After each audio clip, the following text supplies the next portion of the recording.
Hello friends, આજે આપણે બનાવીશું સરસ મજાની એક શિયાળાની રેસીપી જે ખૂબ જ સરસ અને સ્મોકી ફ્લેવરવાળી છે. અને તમે એકવાર બનાવશો તો તમે એનો ટેસ્ટ તમારા મોંમાંથી જશે નહીં. એમાં પણ બાજરીના રોટલા સાથે જ્યારે તમે એને સર્વ કરો છો ત્યારે એના ટેસ્ટની વાત જ શું કરવી. હેલો ફ્રેન્ડ્સ, હું છું અલ્પા અને આજે આપણે બનાવીશું લાલ મરચાંની સરસ મજાની ચટણી. શિયાળામાં હમણાં આ લાલ મરચાં ખૂબ જ સરસ આવે છે. મરચાંનું સિલેક્શન કરતી વખતે કડક અને સરસ મજાના આવા ઓરેન્જ જેવા મરચાં હોય છે જે એકદમ તાજા હોય છે એને લેવાના છે. અને એને આપણે ગેસ ઉપર આ રીતે તેલ લગાવી અને શેકી લેવાના છે. આપણે આ રીતે મરચાંને આખી સ્કીન એની બ્લેક થઈ જાય ત્યાં સુધી આ રીતે આપણે સરસ મજાના શેકવાના છે. અત્યારથી જ એની સરસ મજાની ફ્લેવર આવે છે. ઘણા લોકો આ મરચાંને શેકીને એમનામ પણ લંચમાં અને ડિનરમાં ખાતા હોય છે તો પણ ખૂબ જ સરસ લાગે છે. આજે આપણે એને કંઈક અલગ રીતે સરસ ચટણી બનાવીશું જેથી તમે એકની જગ્યાએ 4 રોટલી ખાશો ફ્રેન્ડ્સ તો પણ તમને સંતોષ નહીં થાય, એટલું એમ થાય કે હજુ ખાયા જ કરીએ. અહીંયા મેં ટમેટું લીધું છે. આ રીતે બે બાજુ એક એક ટમેટું આપણે ગેસ ઉપર આ રીતે શેકી લેવાનું છે ટમેટું. અને થોડી જ વારમાં 2-5 મિનિટમાં જ ટમેટામાં આ રીતે સ્કીન એની બ્લેક થવા લાગશે. અને એ પછી આ રીતે સરસ મજાનું ટમેટું આ રીતે આપણે શેકી લેવાનું છે. ફ્રેન્ડ્સ, આ એક સરસ સ્મોકી ફ્લેવરની ચટણી તમે ક્યારે પણ બનાવશો તો તમને એવરગ્રીન છે, તમને ક્યારે પણ શાકની જરૂર નહીં પડે. એમાં એટલી સરસ આ લાગે છે. ત્યાર પછી આપણે આગળ અહીંયા મેં એક મોટી ડુંગળી લીધી છે. એને પણ આપણે મીડિયમ ફ્લેમ પર શેકાય છે કેમ કે ડુંગળીને આપણે ફાસ્ટ ગેસ પર રાખીશું તો ફટાફટ એના ફોતરા ઉપરના હોય એ બ્લેક થઈ જાય પણ અંદરથી કાચી રહેશે. એટલે મીડિયમ ફ્લેમ પર આપણે ડુંગળીને આ રીતે શેકવાની છે. એની બધી જ આ રીતે એની ઉપરની સ્કીન કાળી થઈ જાય અને ટમેટું પણ આ બાજુ શેકાય છે, આ બાજુ ડુંગળી શેકાય છે.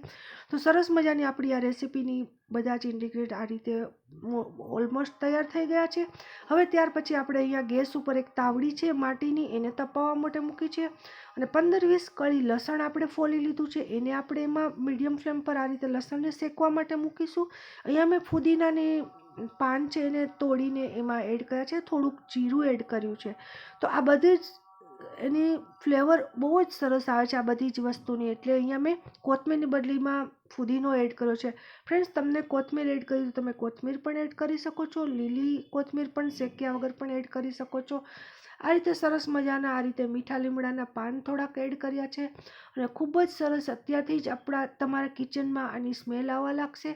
હવે આ રીતે 5થી 7 મિનિટ માટે આપણે એને મીડિયમ ફ્લેમ પર શેકવાનું છે. હવે આપણે જે મરચાં, ડુંગળી અને ટમેટું હતું એને આપણે 5 મિનિટ માટે રેસ્ટ આપ્યો છે જેથી એ સ્ટીમમાં અંદરને અંદર સરસ મજાના બફાઈ જાય.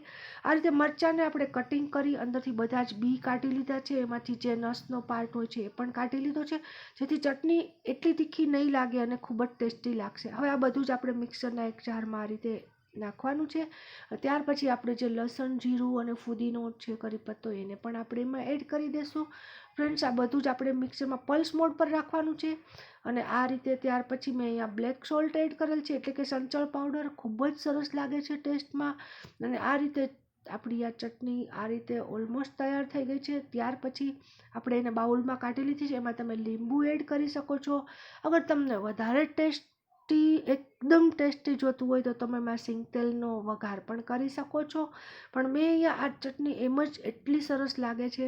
તો આ રીતે આ ચટણીને આપણે બનાવી શકીએ છીએ. ફ્રેન્ડ્સ, શિયાળાની કડકડતી ઠંડીમાં તમે રોટલાની સાથે, બાજરીના રોટલા સાથે આ સર્વ કરશો તો તમને કોઈ શાકની પણ જરૂર નહીં પડે, એટલી સરસ આ ચટણી બને છે.